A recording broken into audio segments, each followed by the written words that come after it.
What is going on, everybody? Jason Rains here, and on today's podcast, The Rains Report, we are talking about the market and what is going on. It's been a little while since we've done a market update, so we wanted to hit you with all the latest of what we are seeing and what it means for buyers and sellers, so let's get to it. Welcome to The Rains Report with your host, Jason Rains. All right, guys, here we go. We're going to talk about the market today. I got my boy Luke right here with me. He's going to jump in, maybe ask some questions. But really, what's going on with the market? What are we seeing? I think we all see on the news what the news is talking about, how housing is down and not as much is going on and all that, right? But what are we actually seeing in Kansas City? Is that true or is that just hype? I have no idea. You tell me. Well, I do know right now. We're starting to see December was slow in Kansas City. Yes. I think our MLS was down like 30 or 35% in December. So it was super slow. It's like everyone just took the entire month off. Is that 35% year over year, or is that just the ebb and flow normally? It was just normal ebb and flow, but just down 35%, yeah. which, I mean, that's a pretty big dip, right? Yeah. But, had the holidays in there. Some of that started before December, right, with Thanksgiving the week before.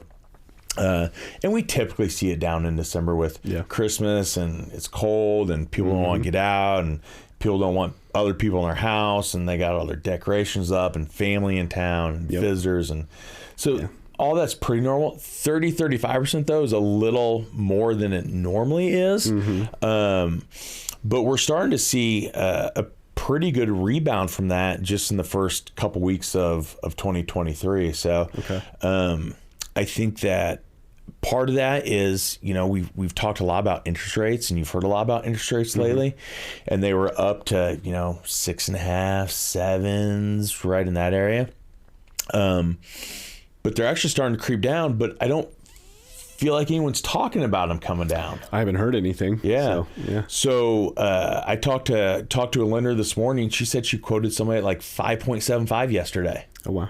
So that's, I mean, sure, it's not in the threes like we were, but I think it's going to be a while until we see that, right? Now, to be fair, she did say, the 5 3/4 that she quoted, that was like super good credit, really low debt to income ratio, a lot of money down. Yeah. So that was really a really good one. Yeah. But 6 is, I'm hearing lots of 6s, and even, maybe a few low 6s, but 6 isn't super uncommon right now. And I don't know if it's, as far as the market picking back up, is it buyers are just kind of over that initial sticker shock of, oh my gosh, I can't believe interest rates were this high, right? Or is it we've now broken a threshold of what is acceptable versus unacceptable in the buyer's mind, right? Was that 6.5 unacceptable, and that's why the market slowed down, and now we're like closer to 6, and people are like, oh yeah, I'm good with that. Or is it a combination? I don't know. I think it's probably a combination. I think so too. Yeah. Well, and it's what we talked about this in a previous podcast, right? If you're buying and selling in the same market, then you're kind of expecting the same transaction on each side. Yeah. So if you're going to sell high, you're going to buy high. Yeah. Like, it is what it is, right? Yeah. But I think the hard part for some sellers is they have that low interest rate, and if they sell their house, now they get another house, but they're paying almost double the interest rate. How does that affect it, right? Yeah. Again, it all depends on money down and debt to income and all that stuff, right? Working with a buyer right now, one of the buyers right now I'm working with told me yesterday they were going to put 20% down, and they decided to only put 15% down and keep that extra 5%, and it only changed their payment like, I think he said like $16 a month. Like, it was like nothing. Yeah. Like, he was like, yeah, $16. I don't care about $16. I'd rather have the 5% cash in my pocket still. Isn't 20% you avoid PMI at that point? 20% is PMI, yeah. But the PMI was going to cost him $16. Like, that's all he was saving. Okay. Like, so it wasn't really like, he was like, I don't really care about that. You know what I mean? I would say, my opinion, if $16 makes or break you, we're looking at the wrong price point at home, right? We need to lower our budget, right? Yeah. But so I think that interest rate plays a factor in it. Inventory is going back down again. Mm-hmm. So we were for months, like through the fall, I'd say September, October, November, December, we were, first part of December, we were over 5,000 houses in our MLS, which again is 39 counties. It's huge. Mm-hmm. Part of Kansas, Missouri, halfway across the state, Iowa to almost Arkansas. We were over 5,000 somewhere. It doesn't tell us when we're over 5. It just says 5,000 plus. That's all I know, right? Yeah. It could have been way over. The last 4 weeks in a row, it's been continually dropping, and yesterday was at like 4,600 and some change. Would you have seen that last year at this point, or was last year? We were lower. We were still lower last year at this point, and below then 5,000. You'd say? Oh yeah, below where we are right now. So, even so, it went up, but the point is, it went up over 5,000, and now it's going back down again. So we'll see how low it goes, but as inventory drops, and I think we mentioned this on our podcast, I think that interest rates are going to continue to drop, right? Let's cut that right there. Say that first part again. Okay. I was going to throw it in and just mention, be like, bro, if you need to take that. No. That's silly, dude. Okay. Yeah. Say we mentioned on the podcast before, talk about it, interest rates. What was I saying? Interest rates. Oh yeah. Okay. So I think we mentioned this on another podcast before, but I think interest rates are going to continue to drop through third, fourth quarter of 2023, right? So even if it's a quarter point, a half a point, maybe a full point, I don't know, right? But if we're already seeing more buyers putting in offers right now than we have been seeing the past couple months, and we know that interest rates have dropped a little bit, if they continue to drop, what does that do, right? It brings more people out, like we've talked about before. Yeah. And then you already have decreasing inventory, right? Now, granted, it was at 46, we'll call it 4,650 yesterday. It was like, I'm within 10, I think.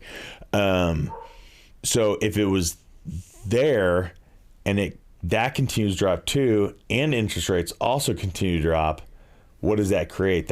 To me, that creates the same thing that we saw the last couple of years of paying over list price, doing all the things that people were doing. More competitive for buyers. Yeah, more competitive for buyers, right? I wrote an offer yesterday, escalation clause, waiving warranty. Mm-hmm. Option one, we can still, or not warranty. They did not ask for warranty. Waiving inspections. Okay. Option one, they can do inspections, they can walk away. We're not going to ask for repairs. Yeah. So again, these are the things that we were doing the last 2 years that we haven't seen the last few months. The last few months we've been talking about, hey, it's shifting into a little bit of a buyer's market. Mm-hmm. Buyers are able to ask, getting closing costs and asking for point buy downs. Mm-hmm. Like that's what we were seeing kind of late fall. And now all of a sudden I'm starting to see multiple offers again. Mm-hmm. Wrote an offer on a house last week. They had 10 offers the first day on market. Again, that's the stuff we were seeing last year. And so you'd not say in the fall. In the summer, if those interest rates continue to go down, you can kind of expect that still. I think more buyers will come out. And I almost think there's a possibility it'll be even more competitive than it was last year. Okay. Simply because we have buyers that have been standing on the sidelines waiting for interest rates to drop. Mm-hmm. And so that buyer pool is pent up where it had been spread out. Right. So if interest rates drop and we get an influx of buyers rushing into the market, what does that do? Creates more competition, right? Yeah. Versus spreading it out over several months, right? Now everyone's rushing back in at the exact same time, right? I've seen several of my lender friends on social media saying, hey guys, like I'm telling you right now, good time to buy. Yeah. It's not. You're still getting some concessions from sellers depending upon the neighborhood, depending upon the city, depending upon the price point. $250 and under, no, probably not getting anything. It's still super competitive under $250. Mm-hmm. I mean, you look in Lee Summit under what I looked up the other day. We looked at like $400,000 to $600,000 homes. And when we took out new construction, there was only like 23 houses on the market in all of Lee Summit in that 400 to 600 range that weren't new construction. Yeah. Seems like all the new houses are. There's a lot of new construction. I mean, of like the 200 houses that were in that price point in Lee Summit, 150 were new construction. Yeah. Like 3/4, right? That only left a couple dozen not new construction. That makes sense. So again, that's that price point. As you drop lower, it just gets more and more competitive. So, you know, I think that buyers have to know, hey, if I'm going to continue to wait and wait for these interest rates to maybe drop a little more, there's a likelihood that it's going to get more competitive, right? And they're going to have to start going over list price again and doing appraisal gap waivers and doing escalation clauses and doing inspection waivers, like all the stuff that we've seen in the past, right? I could be wrong. I don't know. Yeah, that's just what I'm seeing. It's all projections. Right? Yeah, it's all projection. Then, so what do you tell somebody who wants to list this year? Maybe they don't have a specific time frame. They're saying, should I list now or should I wait a little bit until into the spring? You know, I think it depends on their exact circumstance. Yeah, if someone needs to move because they need to move, let's just get the house listed. Yeah, right. Like let's get on the market. See what happens. I think I think we're already starting to see the emergence of the spring market. Typically, we see that in February. It's the end of January right now, so it's not like we're super far off that. But I have several people that were waiting for the spring, and I told them, "Hey, spring market normally starts in February here." So I mean, that's literally we're only a couple weeks off that. I can attest to that. I mean, we do your photos and videos. Yeah, real estate photography kind of works in sequence. I mean, we have the same ebbs and flows. We do. Yeah. So December was probably down a little bit. We have our winter market where we enjoy our time off, and you're probably going to ramp back up again. Yep, right? Exactly. So. And this week we were year over year we were busier. Yeah. So you just I mean you don't know what that over is last year, and last year was crazy. Last year we never even slowed down in the wintertime. It just stayed. You know. Yeah. Fast all winter long. And I guess you can assume that that's business growth as well, because you would hope throughout your life cycle that you're getting busier every year because you're marketing better. Yeah, but at the same time, we've had our foot off that pedal for a while because we're staying busy. So seeing this is just like, I don't know, it's indicative of the market. It feels like. Oh, absolutely. I mean, I have. I'd previously talked to someone up in Smithville that wanted to wait till the spring, so probably February. Previous client. So we're just probably go up there in the next couple of weeks and talk and kind of get a game plan together, and then be calling you guys for the video. Going out to Paola, Kansas tomorrow on a property on 20 acres. So he wants to sell.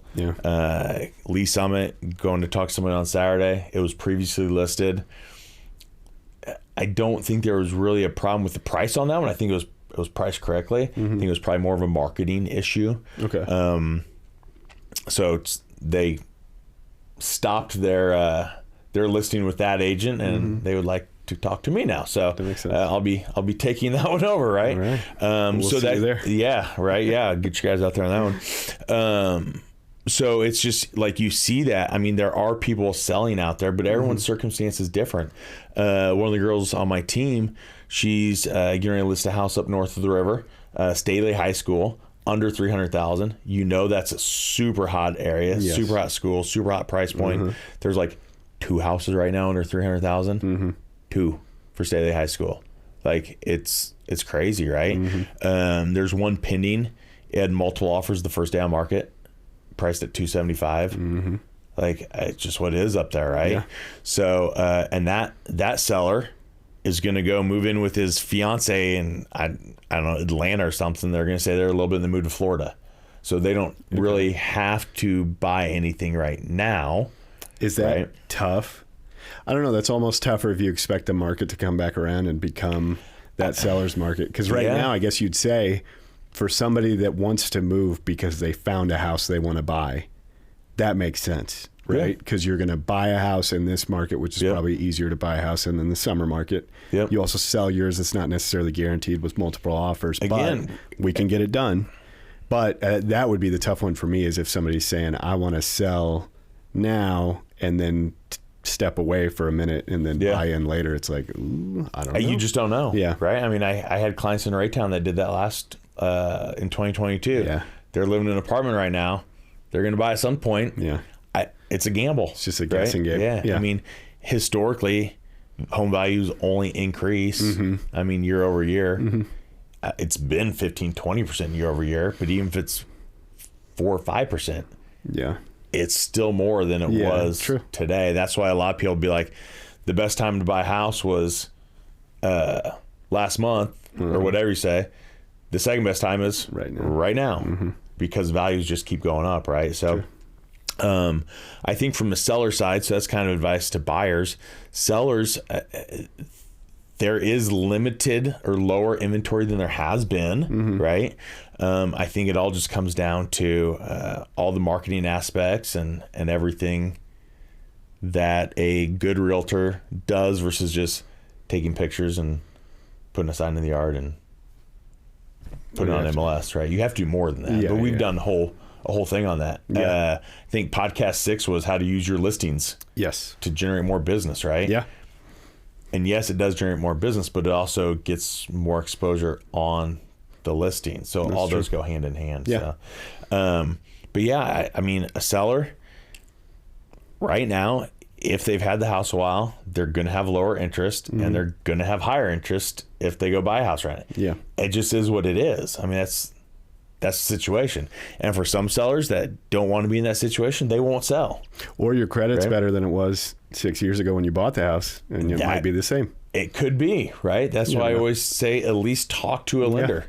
Talk to a local lender. Don't get online and go to one of the large national online lenders. No names. But no names. Schmocket Schmortgage. Yeah, Schmocket Schmortgage. Not that one. But find a local lender. Just go over different scenarios. Hey, if I put this down, here's my credit. Yeah. Like, what does that look like, right? They can run different scenarios and tell you exactly where you're going to be. So you sell, you know what you're going to get for the house. You know, hey, if I spend this and put this down, or I spend this and put this down with these interest rates and my credit, my debt to income, this is what my payments look like. And if it makes sense and you're like, yeah, I really like this house and it's in that price range, then why are we waiting? Yeah. Like, let's get the house sold. Let's get you in the house you really want. Well, and Kansas City is it's all the same market, you would assume. National market tends to trend a certain way, but what's Kansas City specifically compared to other markets? So I think that, again, this is forecasting, right? Zillow, right? I'm not a huge fan, but that's a different podcast. I don't think realtors are. I don't have any problem with the company in particular. I just, their valuations can be very off. Yeah. So when people are like, "Oh, why don't you like that company?" It's not that I don't like the company. I don't like the Zestimate, right? When it's off as much as I've seen it be off, it can be hard to break that news to a homeowner who thought their house was. That's true. Oh, the Zestimate said my house was worth $450,000. Well, it's worth like $375. Yeah. Right. I mean, that's a big difference to people, right? $75,000. So hopefully what they came out with this week is more accurate than their estimate, but they came out with the projected for 2023, the 10 hottest real estate markets for 2023, and Kansas City was ranked 7th out of the top 10. Miami was 8th. So we were actually in front of Miami, Holy Florida. moly. Okay. So now there were some weird ones on the list, like is there? What was there? I was going to say Cleveland, Ohio was above us. Ohio was Toledo in there. Toledo was not, but I see Cleveland, Ohio was like 6th. I was like, Detroit, what? Was that on there? I don't think Detroit. I feel like I see Cleveland. I'd have to look. I can look. I got it on my phone. Why not? But I do. I knew you were going to say Cleveland. I wish I could have said that before you jumped there. I took a picture. I always see that, and I'm like, what? Yeah. Guardians suck, man. I was going to post it on my social. I just haven't done it yet. 7th, top 10. You got to imagine how many cities is in the United States. I mean, we are a metro. I would say that we're kind of, mid-market. So Charlotte was number 1. Okay. Cleveland was number 2. Okay. Pittsburgh was number 3. Okay. Dallas was number 4. Nashville was 5, Jacksonville 6th, Kansas City number 7. That's what's up. Miami, Atlanta, and Philly. Okay. So some probably that you wouldn't think in there, but a lot of people are probably looking at that list and going, Kansas City. Yeah. Like, what? I see a couple on there that I recognize. Charlotte and Nashville, I know are hot markets. Yeah. Just hot. Very. Miami, you think? I mean, anything in Florida? Yeah. Jacksonville, I don't know. I mean, yeah.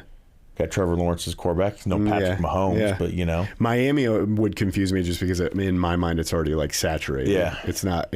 I wouldn't think it would be a hot What market else is there to go? Like, I don't know. It seems like Charlotte, Nashville, places like this is high development, in growth. Like those ones make total sense. Yeah. Oh yeah, for sure. So,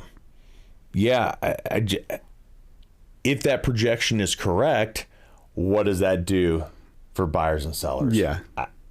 What does that mean, right? Does that mean, again, does it mean more competitive on the buying side? Mm-hmm. Does it mean higher offers on the listing side? I mean, that's where you tend to think of when you have a hot market. Mm-hmm. Those are the things that happens. It pushes it back over to that seller side, right? Yeah.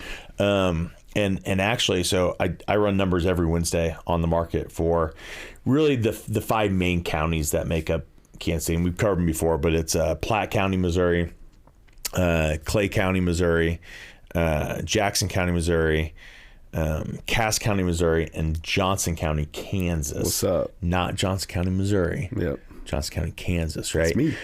So those 5 are the 5 counties that make up the majority of the Kansas City metro area. So of the 4,600 and some change homes that were in our 39 counties, like 3,400 of them are in those 5 counties. Okay. Like, so if that gives you an idea, like those 5 counties make up 75% of the homes available in our 39 county MLS. So the majority, right? Yeah. And for the past 5 weeks, when we look at list price and closed price, right? Like, so what was it list for and what did it actually sell for, right? And we look at average and we look at median. The average and median had both been below the list price for like the last 5 weeks straight, right? And then this week, and it had been like it was 103 to 108% for 16 straight months, like insane, right? And then 5 weeks in a row, it was below, like 96 to 99%. So houses were selling average and median below what they were listed for, right? Yeah. And then this week, the median was at 100%. Okay.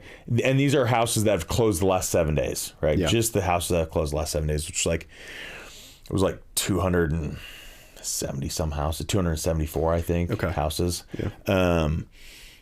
100%. And then the average actually was above. It was like 101 or 100.5. So again, not much. Yeah.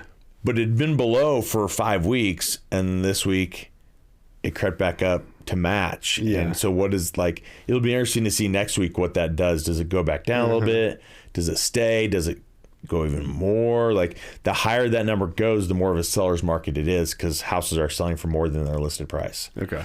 Right? Yeah. Or closing for more than the listed price. Huh. Use the right terms here. Yeah.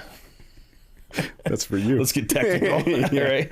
Your house did not sell in one day, just so you know. Yeah. Went under contract in one day. I say sold. It doesn't sell until closing. Yeah. Right? Anything can happen. They could back out. We had a buyer this week that they went and did inspections, and it was bad. Yeah. It was bad. Like, it was on a crawl space, like 3-4 acres. So it was a nice property. House was smaller, it was on a crawl space. Cinder block foundation. The house was literally off the foundation in parts. Oh, that's great. Lots of shims underneath. The main support of the house, like the main beam support, had cinder block supports under it, just stacked on dirt, dry dirt. Nice. Lots of termites. It had splices inside the electrical box. Okay. Like wire spliced inside the electrical box with like a ball of electrical tape.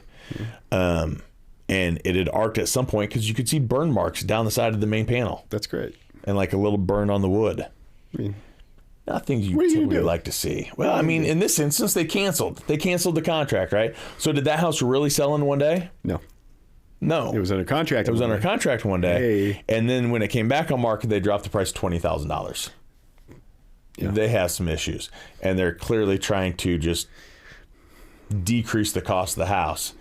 The old ARC discount. But at the end of the day, like, someone's going to have to take care of that stuff. Yeah. There wasn't a single GFCI in the whole house. Okay. Like ground fault. Yeah. Circuit. Like, no, burn it down. There wasn't. Let's go. One, right. So, yeah. So, but with the changing market, stuff like that's affected. It is. We'll see what happens. So yeah, if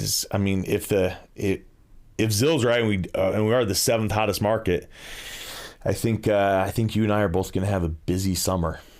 I'd like to see that. Yeah.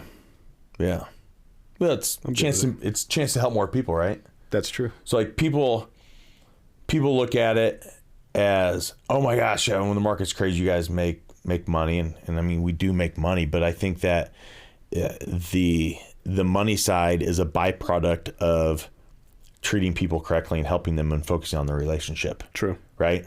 So like, if your focus is on the relationship, you get more business, right?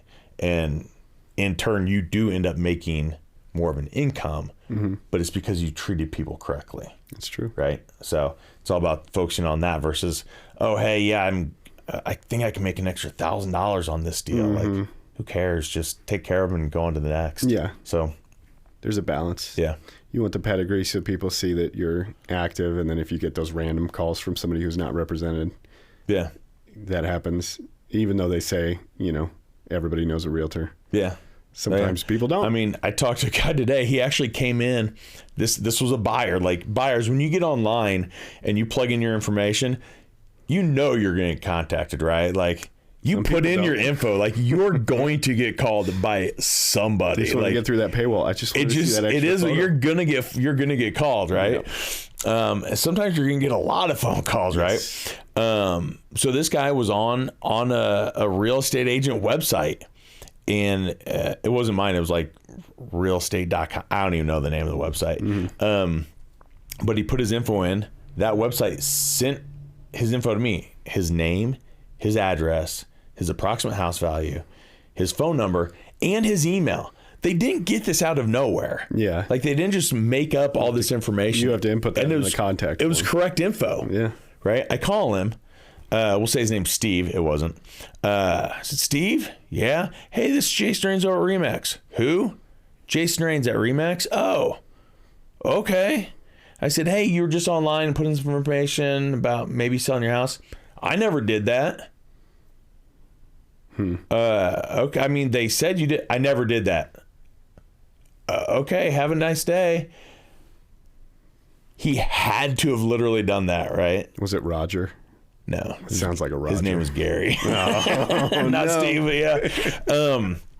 So buyers just know if you're even sellers, right? Yeah. Like, if you're putting your information online somewhere, you're going to get contacted about either buying or selling. But my point was just like, hey, how can I help you? Like, is it just questions? Cool. If it is, like, that's fine. Like, if you just have a couple questions, I'll answer them. And if I can do anything in the future to help you, just let me know.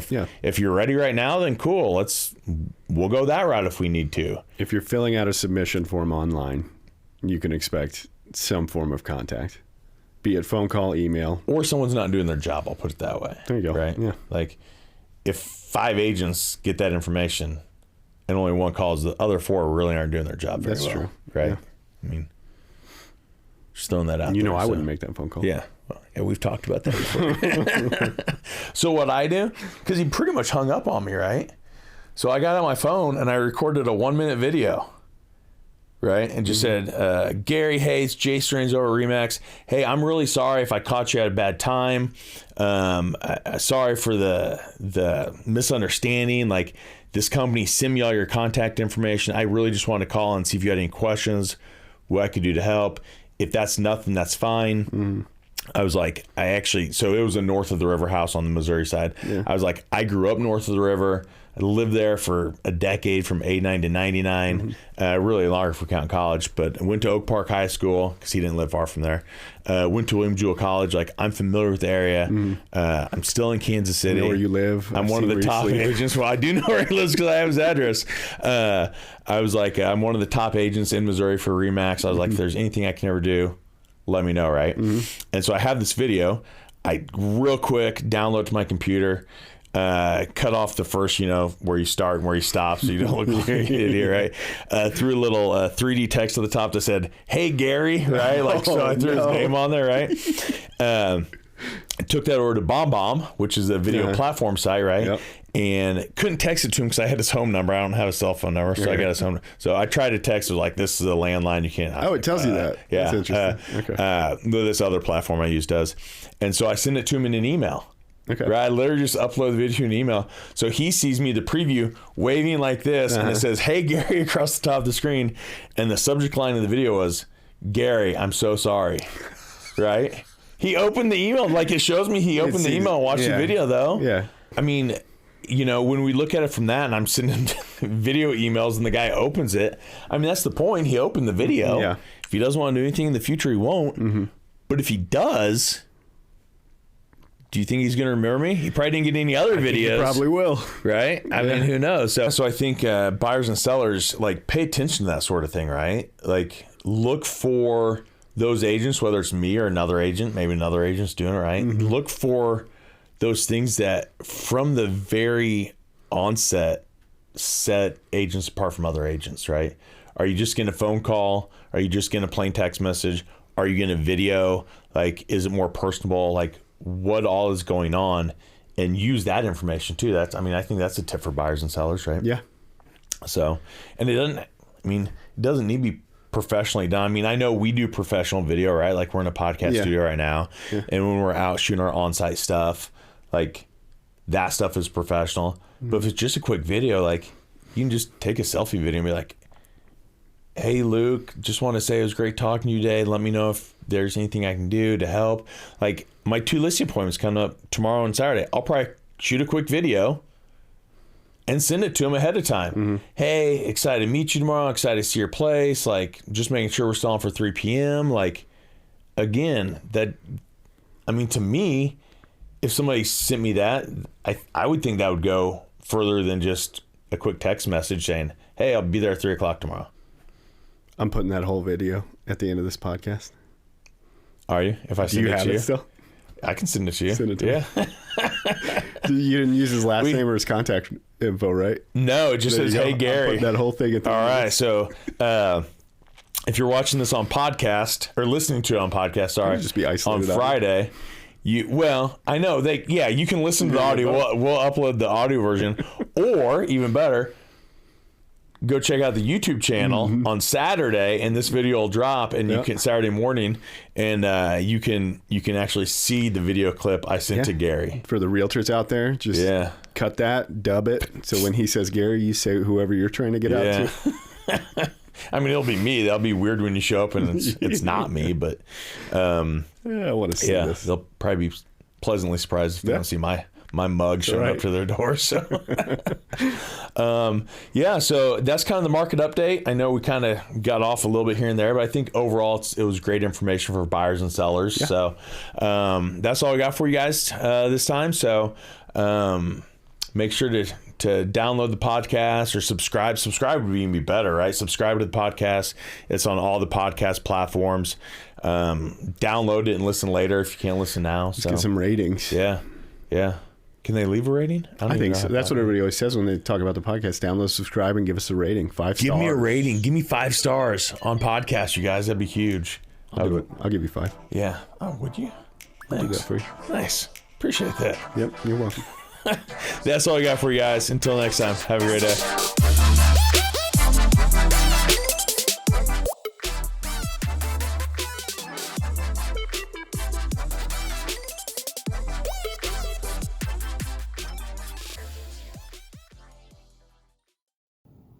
Hey Gary, it's Jason here with RE/MAX. Hey man, I just wanted to say sorry for reaching out if it was a bad time. I had actually had a website reach out to me, gave me your name, gave me your address, gave me your phone number, and gave me your email address, and said that they had verified that you had been on their site and asked for some information about selling your home. So again, just want to apologize if that was incorrect. I've lived here in Kansas City since 1989. Actually grew up north of the river. Went to Oak Park High School. Went to William Jewell College. I'm currently, the last 3 years, I've been one of the top 10 RE/MAX agents in the state of Missouri. So I definitely don't want to do anything that offended you. I'm sorry if I did. If there is anything I can do and any information I can provide, or if you have any questions whatsoever, please reach out. You can reach me at this number, or you can reach me at 816-305-7138. I hope you have an amazing day.